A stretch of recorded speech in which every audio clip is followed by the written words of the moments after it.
Hello and welcome to Your Local Note. We've got another podcast on the way, and we will be featuring and talking with Victoria Watts, and she's got a new EP out. It's called Songs for the Sidewalk. We'll talk to her in just a few minutes, but just want to remind you, we are yourlocalnote.com. We're the place to come to discover brand new music from a new artist here in the Philadelphia area. And also, don't forget, you can download our free apps. I said free, and all you have to do is go to the respective stores and just type in YLN. And again, download it for free, and you can hear the streaming. You can check out the site. Tell us what you think of it. And, of course, you can always contact us at contact@yourlocalnote.com. Coming up next, we'll be talking with Victoria Watts, and we're going to be listening to her single right now. It's called Waiting on the Sun from her EP Songs for the Sidewalk on yourlocalnote.com. Waiting on the sun. Oh, yes, I'm waiting on the sun.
The song is called Waiting on the Sun from the EP Songs for the Sidewalk. The singer is Victoria Watts. Victoria, welcome to yourlocalnote.com. Thanks for having me. I appreciate it. Great.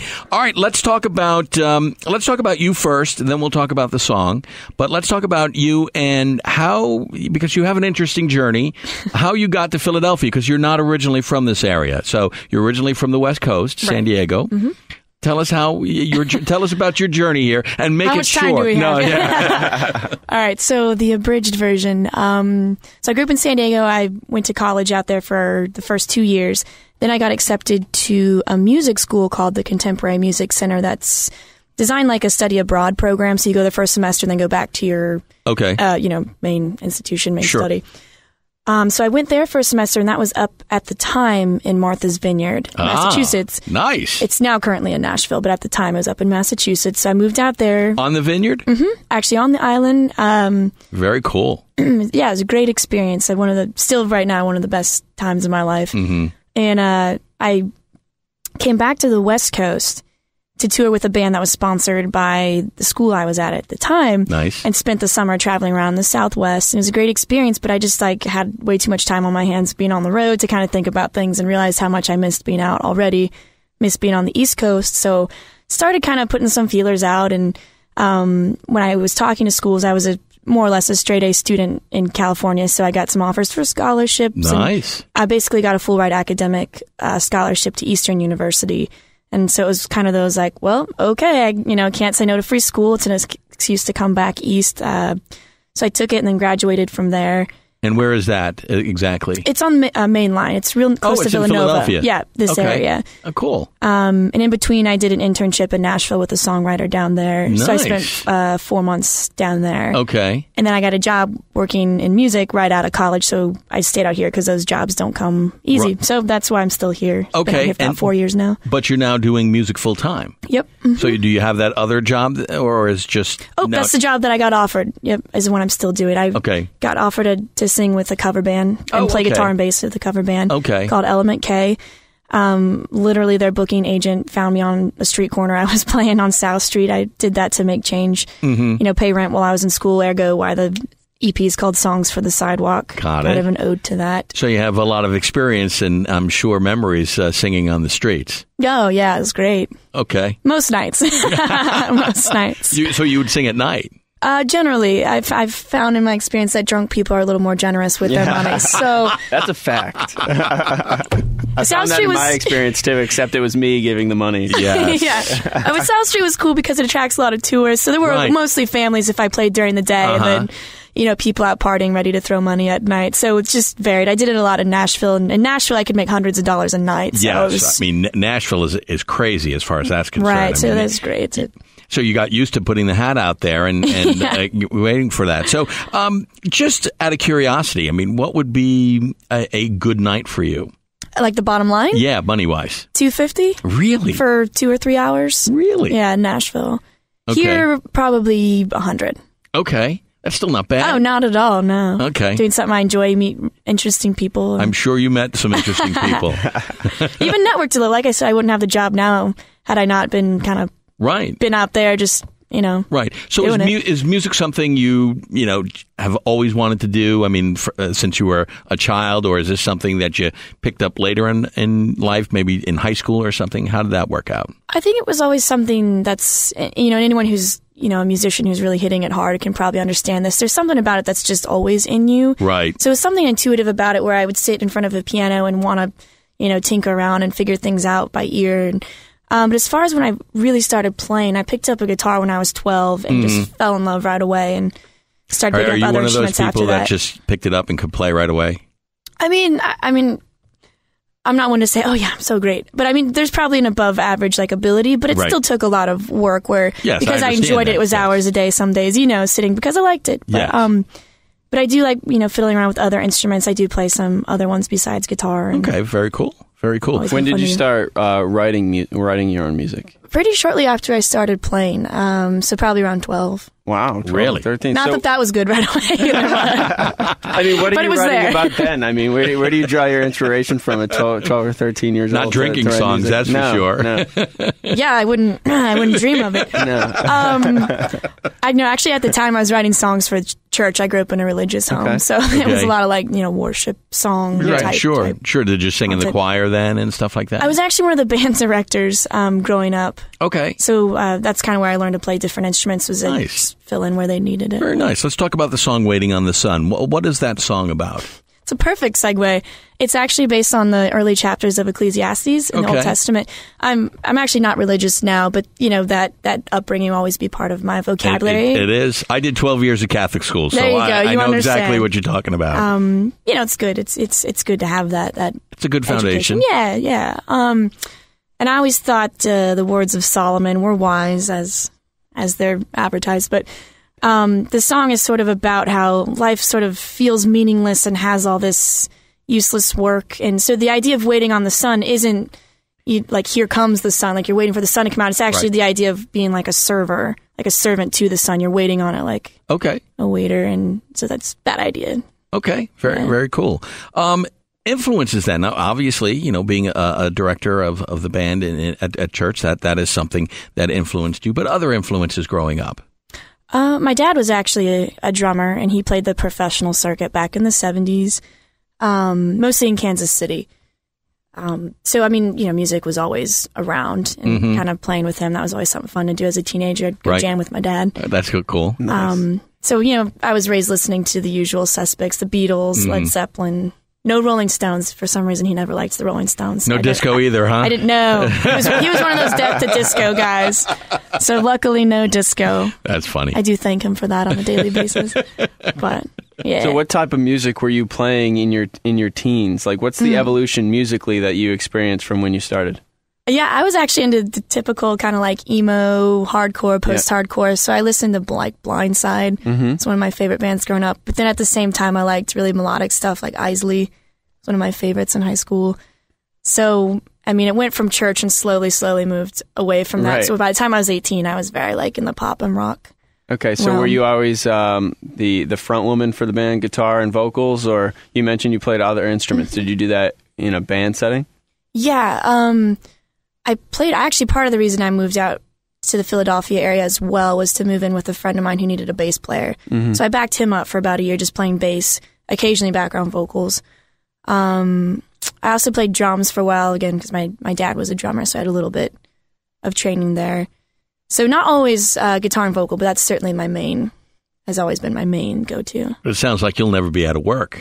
Band needs a drummer, I'm here. Exactly. Bass unfortunately, player, I'm not as here. good with the drums anymore. It's been years since I've even sat in front of a kit, unfortunately, since I don't have access to one now. So I don't know about that, but hopefully bass and guitar will keep food on the table and my rent paid. So this EP, Songs for the Sidewalk, it's brand new. How new is this for you? We released it back in March. That's when we had the first CD release show, and then been working on different distributions since that. Okay, and how long have you been working on these songs that we're hearing in this podcast? I think the earliest song out of those would be the Tree Song, which was from freshman year of college, so 7 years ago. Okay. And the most current one's probably Game Over, which is probably from maybe a year and a half ago. Okay, what is Game Over about? Because that's the next song we're going to play in the podcast. So just tell us a little bit about that song. A lot of people think it's a breakup song, but it's actually the opposite. It's the idea of when you find the right person, sort of the games we play with love and dating are sort of the games are over. Right. You no longer have to play that game. Okay, so trying to catch me if you can type of thing. You finally get that person. Then you don't have to play that anymore. It's called marriage. That should have been the parenthetical on that. Game over. Marriage. No, that sounds good. Why are you laughing, RJ? Well, because I am married and the game is over. The thrill of the chase. But the next part of the game is wonderful. It's just a whole new game. I got to put that in there. You want me to put the disclaimer in the post for this below? Yeah, just in case my wife listens to this. All right, well, let's play that song now. It's off of her new EP, Songs for the Sidewalk. We're talking with Victoria Watts, and the song is called Game Over. You're listening to YourLocalNote.com.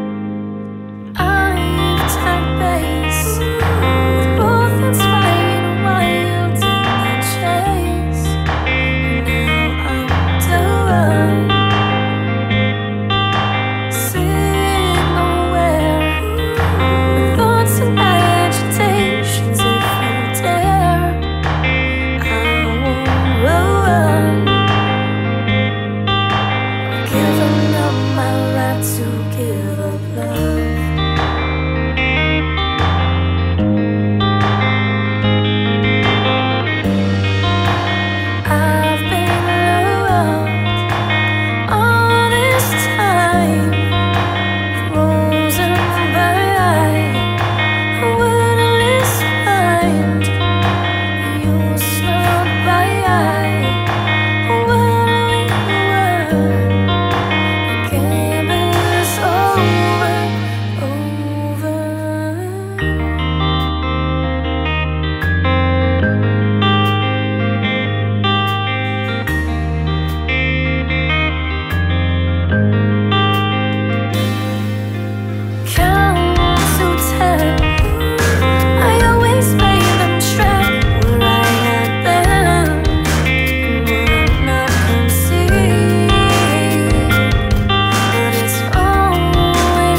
That is Game Over. She is Victoria Watts, and you're listening to YourLocalNote.com. This new EP, Songs for the Sidewalk. Are you picking songs from the last 7 years or so?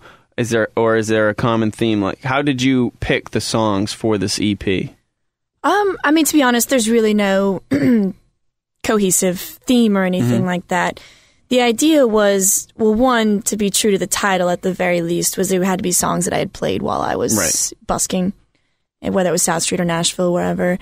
But also the idea of doing an EP instead of a CD frees you of thematic obligations, I think. But also that the songs can be looked at individually and be sort of marketable that way. This is kind of meant to be a stepping stone to hopefully get established enough in my career where I can do a full-length album, because it's expensive. So it's like 6 songs was cheaper than 10 or 12. That's always a big factor. Right. We know how that works. So it's really more of a practical thing than anything else. So, I mean, how difficult was it for you to pick these songs, since you've been writing music for, half your life, basically? Right. So how difficult was that? Well, the first 6 years are shot, so, that's mostly me figuring out what I'm doing. So those years of songwriting, but did you take some songs that you wrote when you were younger and say, you know what, I like the idea, but I can fine-tune it and make it better? Yeah, there were a couple I revisited. None that I was, happy enough to want to really put out there. Because sometimes I write just for my own sake. It doesn't have to be a song that's marketable or anything like that. But thinking practically, because I'm a full-time musician, I do have money is a concern, not because I'm out to make $1 million, but because I need to pay my student loans and pay rent. So I was trying to think practically again about those songs. And I thought these were a good group that had a bit of a spectrum. You have a couple, like Game Over is really slow and subdued. And then, Tree Song is very up-tempo and poppy. So trying to get a nice little spectrum of what I think represents what I can write and showcasing that. So when it comes to writing songs, do you need to experience something to write about it, or can you just see something and say, hey, well, that would be pretty cool. I can create an idea and a song around that idea? How does that work for you? Yeah, I would say a vast majority are written from either first-hand experience or at least first-hand observation, actually seen it in some way, experiencing it. But there have been songs that are maybe more of a narrative that's not personal or something like that, but I'd say a lot come from experience. Okay. How was the experience of recording? Because I take it this is the first EP or songs that you actually recorded to, I guess, sell and on the professional level, right? Yeah. This was the first one? Yeah, I had done a number of different recording sessions with people, but not at this level. How was that experience for you? And was it what you expected? Was it better than you thought? About what you thought? Some things that you'll take and say, okay, we did this, but I'm going to do this next time. Right. I didn't have a whole lot of expectation for the process going in. I wanted to kind of be a blank canvas and really try to work with the producer, because before I had always had to be my own producer, and I really wanted to take it to the next level. And I think that takes someone else with a fresh ear to your music to do that. So the process, I tried to not have expectations, but it was a great experience.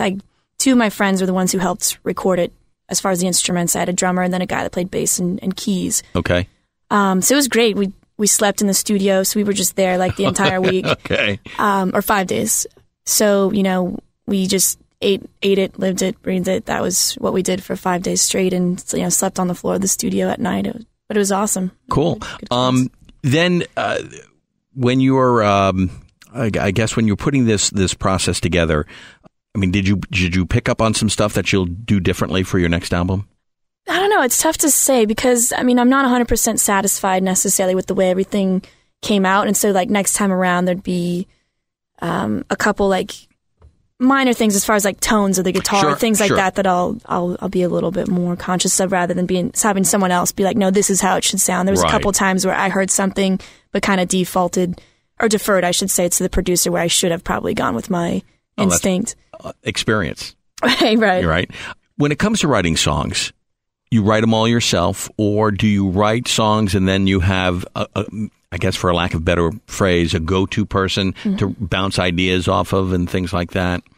Yeah, I've tried to do co-writing, and I had a couple positive experiences, but I found I'm a little too much of a control freak to share ideas, to be honest. So I definitely like writing oftentimes on my own, Not that that's always for the betterment of the song, but it's for whatever reason that process works better for me.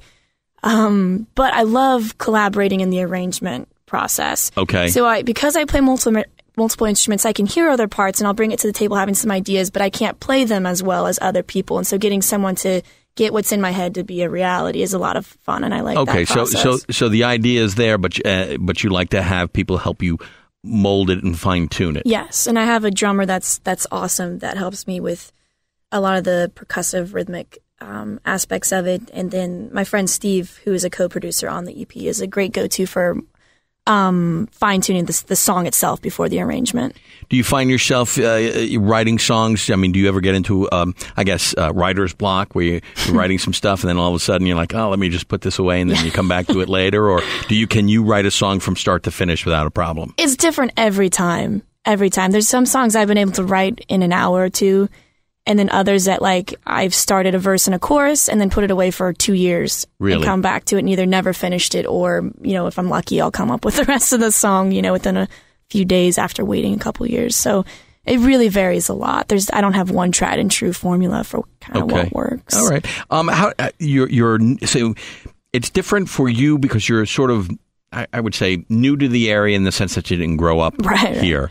How difficult was it for you to meet other musicians here to help you in this area? Like I said, I moved out here kind of to help start a band with someone else. So I kind of had that going for me. Right. And the drummer for that group was the same guy who co-produced and played keys and bass on this album. Okay. So that, there's been connections that have stuck as well. Again, playing on South Street and around Philly. You ran into people there? I would literally, like, bookers would walk by and be like, oh, hey, you sound pretty good. You want to come play here tonight? I'd be like, all right, and just go to every open mic night I could. And, when I got lucky with a couple people like that'd walk by, I would go do whatever show was handed to me. So, I mean, a lot of it is just putting yourself out there. And, so I was able to build a little network of people within the first year or so of being here just because I was out all the time doing it. Okay. And you're still obviously networking. Yeah. All right. Let's go to song number 3, the Tree Song. I'll tell you what, we'll play this and then we'll come back and talk about it. Sure. All right. So we're hanging out with Victoria Watts, and the song is called The Tree Song from her new EP called Songs for the Sidewalk on yourlocalnote.com. I know the things that I've been told, but I know that long ago I had a shot and thought I would never grow. 1, 2, 3, 4.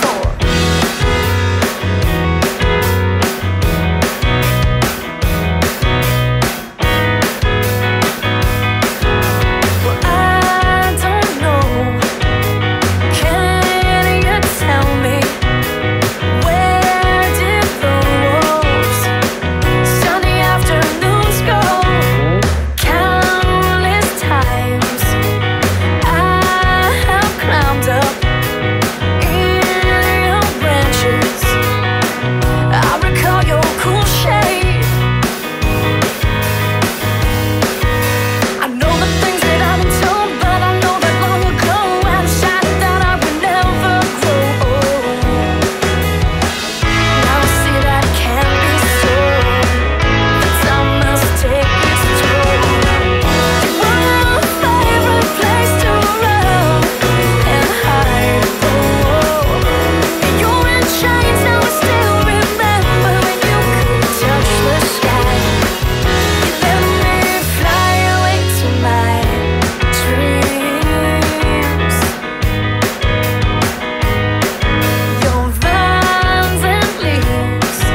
The song is called The Tree Song, and it's from the EP Songs for the Sidewalk, and we're hanging with Victoria Watts on this week's podcast. And Victoria, tell us about The Tree Song.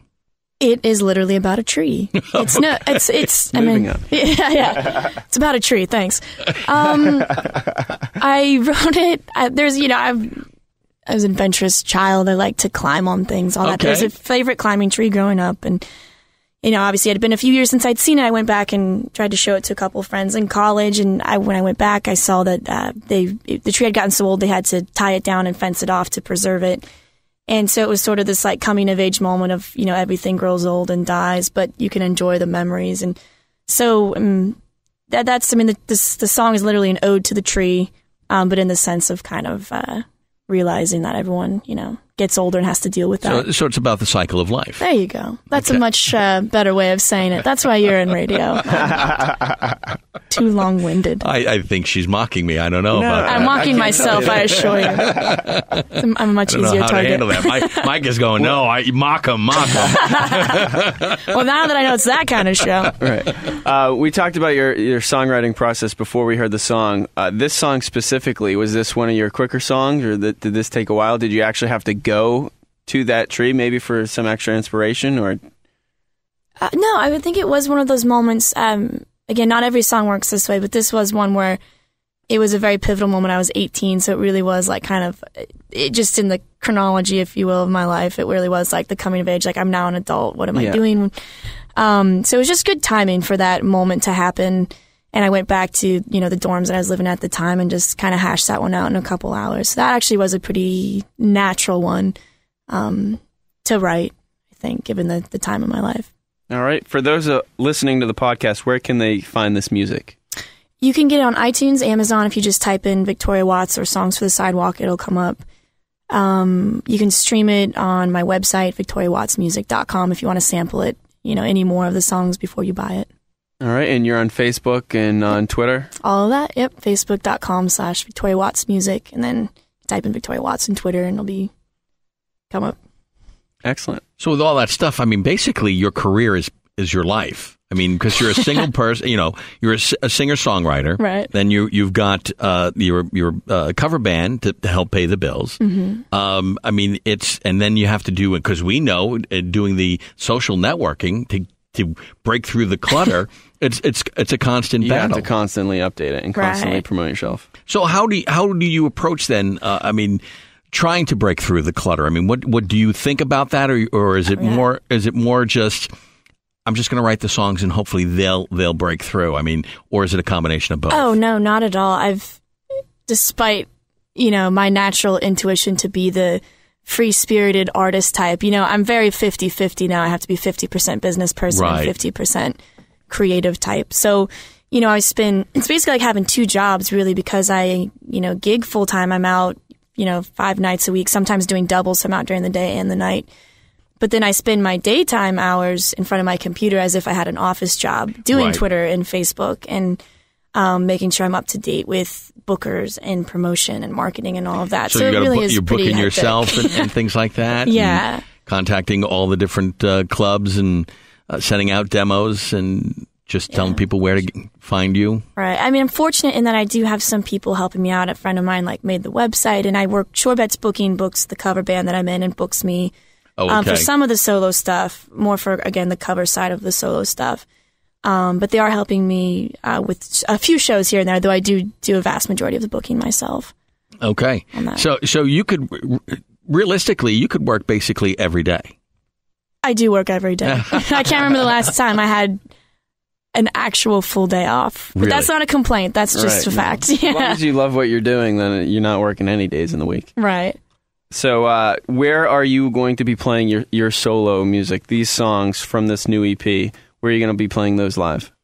Well, we have a tour that's coming up August. I think it's 3rd through the 13th. And we're going to be doing kind of the Northeast. So right now we have a confirmed date at Tin Angel here in Philly on August 9th. Okay. That's a great venue. I love Tin Angel. They actually hosted the CD release show, so they've been nice to kind of help us out with the tour as well. And then we'll have a bunch of tour dates, which will be posted on the website within the next couple weeks as we get confirmation. But it'll be Baltimore, D.C., Philly, Boston, New York, Connecticut, through Pittsburgh, Cleveland. Wow. So, trying to get all the big music cities. Do you ever area. just do a solo acoustic act? Mm-hmm. You do that too? Mm-hmm. Actually, I just played at North Star Bar doing Oh, okay. or I'm sorry, not North Star, Emerald and Fishtown doing an acoustic. I did full band at North Star. Okay. Try to keep that, juggling that and keep that straight. It's like having 3 projects or 4. There's like solo original, solo cover, full band original, full band cover. So it's like... Oh, so you do solo cover too? Yep. Through Shorebets booking helps keep me working. So.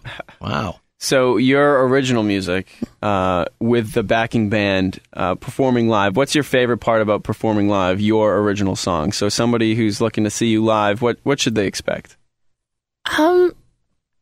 That becomes... I'm a control freak in the songwriting process, but in the collaboration and live setting, for me, it's all about being communal. So I just like the energy of like people in the audience and trying to get them involved, but also just interacting with the guys on stage. They're great guys on and off stage, and so getting to like share that with them.